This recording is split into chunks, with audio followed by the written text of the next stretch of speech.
Shalom saudaraku kasih dalam Tuhan, kasih karunia dan damai sejahtera dari Allah Bapa dan Kristus Yesus menyertai kamu. Bacaan Alkitab kita diambil dari 1 Raja-Raja 20 ayat 1 sampai 43. Samaria tertolong dari kepungan. Ben-Hadad Raja Aram mengumpulkan seluruh tentaranya, 32 orang raja bersama-sama dia beserta kuda dan kereta. Lalu ia maju, ia mengepung Samaria dan memeranginya. Kemudian ia mengirim utusan ke kota itu kepada Ahab Raja Israel dengan pesan, "Beginilah pesan Ben-Hadad, emasmu dan perakmu adalah milikku, dan juga istri-istri dan anak-anakmu yang cantik-cantik adalah milikku." Raja Israel menjawab katanya, "Seperti bicaramu itulah ya tuanku raja, aku ini dengan segala yang ada padaku adalah milikmu." Sesudah itu utusan-utusan itu kembali dan berkata, "Beginilah pesan Ben-Hadad, memang aku telah menyuruh orang kepadamu mengatakan, emas dan perakmu, istri-istri dan anak-anakmu harus kau serahkan kepadaku. Tetapi besok kira-kira pada waktu ini, aku akan menyuruh pegawai-pegawaiku kepadamu, dan mereka akan menggeledah rumahmu dan rumah pegawai-pegawaimu. Maka segala yang mereka lihat dan ingini akan mereka ambil dan mereka bawa." Lalu Raja Israel memanggil semua tua-tua negeri itu dan berkata, "Camkanlah orang itu mengikhtiarkan kecelakaan kita, sebab ia telah menyuruh orang kepadaku meminta istri-istriku, anak-anakku, emas dan perakku, dan aku tidak menolak memberikannya kepadanya." Lalu kata semua tua-tua dan segenap rakyat itu kepadanya, "Jangan dengarkan, jangan luluskan."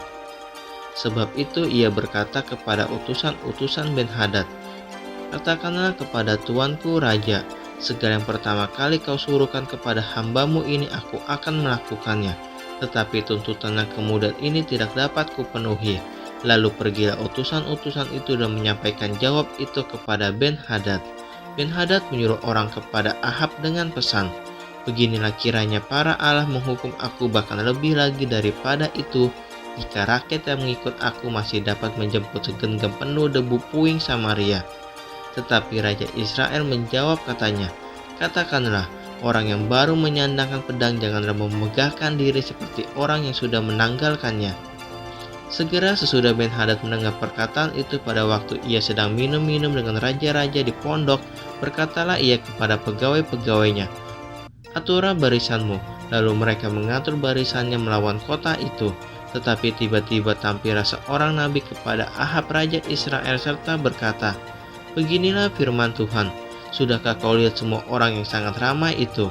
Bahwasanya pada hari ini aku akan menyerahkan mereka ke dalam tanganmu, supaya engkau tahu bahwa akulah Tuhan." Lalu bertanyalah Ahab, "Dengan bantuan siapa?" Jawabnya, "Beginilah firman Tuhan, dengan bantuan orang-orang muda pengiring kepala-kepala daerah." Tanyanya pula, "Siapakah yang akan memulai perang?" Jawabnya, "Engkau." Kemudian ia menghitung jumlah orang-orang muda pengiring kepala-kepala daerah itu ada 232 orang banyaknya. Dan sesudah mereka itu ia menghitung jumlah seluruh rakyat, yakni segenap orang Israel ada 7.000 orang banyaknya. Lalu mereka maju menyerang pada waktu tengah hari, sementara Ben-Hadad minum-minum sampai mabuk di pondoknya bersama dengan ke-32 raja yang membantunya. Ketika orang-orang muda pengiring kepala-kepala daerah itu maju menyerang lebih dahulu, maka Ben-Hadad menyuruh orang menyelidikinya, dan mereka memberitahukan kepadanya demikian, "Ada orang-orang maju menyerang dari Samaria." Lalu katanya, "Entah mereka datang dengan maksud damai, entah dengan maksud perang, tangkaplah mereka hidup-hidup." Sementara itu keluar mereka itu dari dalam kota, yakni orang-orang muda pengiring kepala-kepala daerah dan juga tentara yang mengikuti mereka. Lalu mereka masing-masing membunuh lawan yang dihadapinya, sehingga orang Aram itu melarikan diri dan dikejar oleh orang Israel. Tetapi Ben-Hadad Raja Aram dapat meluputkan diri dengan naik kuda beserta sejumlah orang berkuda.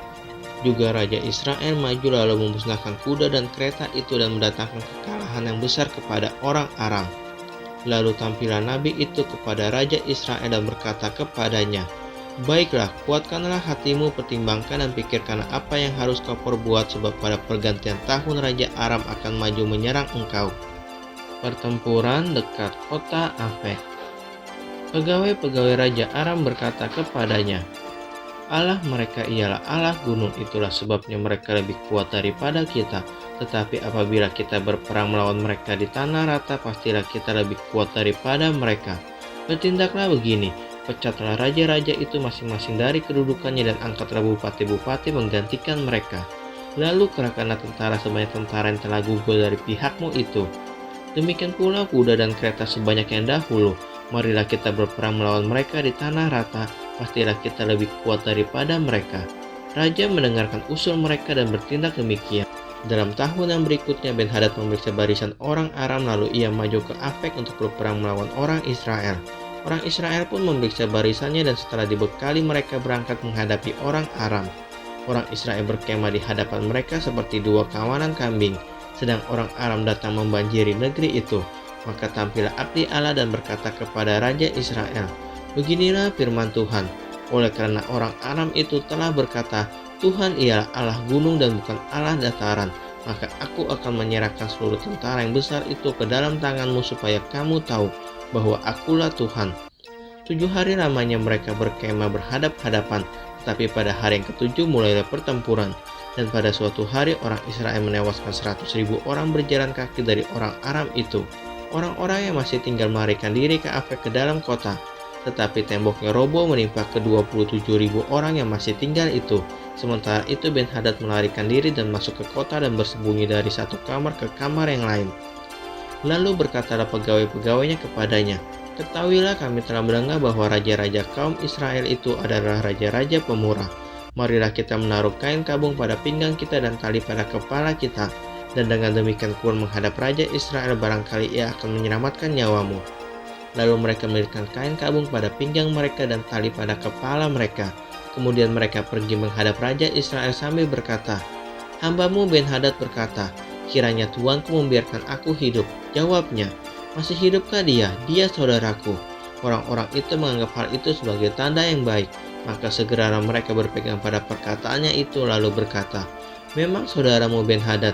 Sesudah itu berkatalah Ahab, pergilah ambil dia. Jadi keluar Ben-Hadad mendapatkan dia lalu diajak naik ke atas kereta. Kata Ben-Hadad kepadanya, kota-kota yang telah diambil bapakku dari pihak bapamu akan kukembalikan. Engkau boleh juga membuat pasar bagimu di Damsyik, seperti yang dibuat bapakku di Samaria. Dan aku sendiri, kata Ahab, akan membiarkan engkau pergi dengan perjanjian. Lalu ia mengadakan perjanjian dengan dia dan membiarkannya pergi. Nubuat tentang hukuman yang akan menimpa Ahab. Seorang dari rombongan Nabi berkata kepada temannya atas perintah Tuhan, pukullah aku, tetapi orang itu menolak memukulnya. Lalu ia berkata kepadanya, oleh sebab engkau tidak mendengarkan suara Tuhan, ketahuilah apabila engkau pergi daripadaku, seekor singa akan menerkam engkau.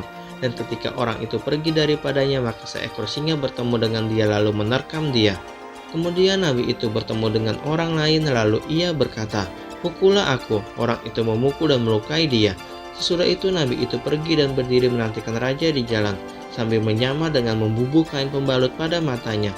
Pada waktu raja lewat, ia mengadukan halnya kepada raja, katanya, ketika hambamu ini maju ke tengah pertempuran, tiba-tiba ada seorang meninggalkan barisan dan membawa seorang kepadaku sambil berkata, jagalah orang ini, jika ia hilang dengan cara bagaimanapun juga, maka nyawamu adalah ganti nyawanya, atau engkau harus membayar setalenta perak.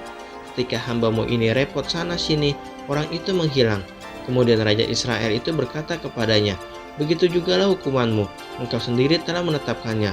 Lalu segera ia membuka kain pembalut itu dari matanya, sehingga Raja Israel mengenali dia sebagai seorang dari rombongan Nabi. Kata Nabi itu kepadanya, beginilah firman Tuhan, oleh karena engkau telah membiarkan lolos orang yang dikhususkan bagiku untuk ditumpas, maka nyawamu adalah ganti nyawanya dan rakyatmu ganti rakyatnya. Lalu Raja Israel pergi ke istananya dengan kesal hati dan gusar, maka sampailah ia di Samaria.